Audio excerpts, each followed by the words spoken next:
ليه ديكلان رايس هو اهم لاعب في ارسنال السيزون ده؟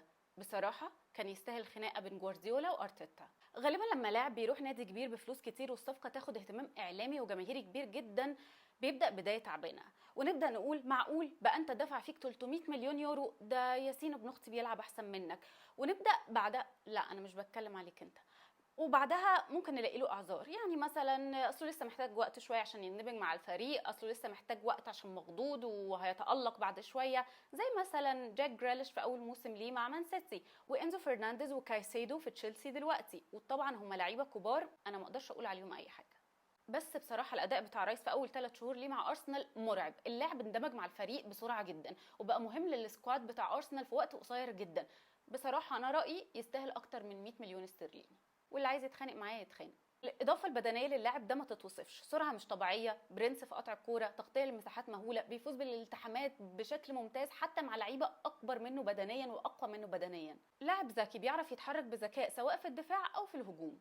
وبما ان ارتيتا بيقلد كل حاجه جوارديولا بيعملها، فزي ما جوارديولا جاب رودري عشان يعتمد عليه بشكل اساسي مع مان سيتي، برضو ارتيتا جاب نسخه رودري في ارسنال عشان يعتمد عليه بشكل اساسي، واللي هو طبعا ديكلان رايس. ورايس ما شاء الله من اول كام ماتش ليه مع ارسنال يعني بيلعب ال 90 دقيقه من غير تعب، قوه بدنيه وسرعه رهيبه وتاكلينج رهيب.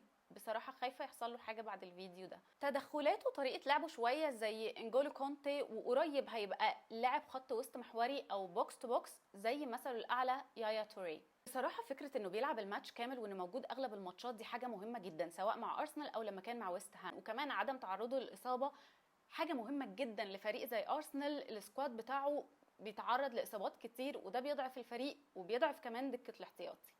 ديكلان رايس بدأ ال 11 ماتش اللي لعبهم مع ارسنال وسجل جونين، لا هم احلى جونين كمان. واحد انقذ فريقه قدام مانشستر يونايتد في اخر دقيقه، والتاني برضه رجع فريقه للماتش بعد ما كان خسران قدام تشيلسي. فهو مش بيقوم بمهام المدافع بس، لا كمان بمهام المهاجم، ومهاجم حاسم كمان. احصائيات الدوري الانجليزي بتقول ان اعلى لاعب في ارسنال هو بوكايو ساكا بالتقييم ده، وان التاني اعلى لاعب هو ديكلان رايس بالتقييم ده. الحقيقه ان ساكا يكون اعلى لاعب في ارسنال ده طبيعي، لاعب جامد وبيسجل اهداف، لكن ان رايس يكون تاني اعلى لاعب وهو خط وسط مدافع، ده معناه انه عامل عظمه في خط وسط ارسنال، وده طبيعي. احنا بنتكلم على لاعب قائد، عقليه ما بتستسلمش، لاعب بيعرف يظبط الدفاع وهو مش في احسن حالاته، يجري قدام يساعد في الهجوم وبعدين يرجع يساعد في الدفاع، ومسهل الدنيا جدا على جابرييل وساليبا. عايزين ايه اكتر من كده؟ ده ملوش ماتش مش مؤثر فيه.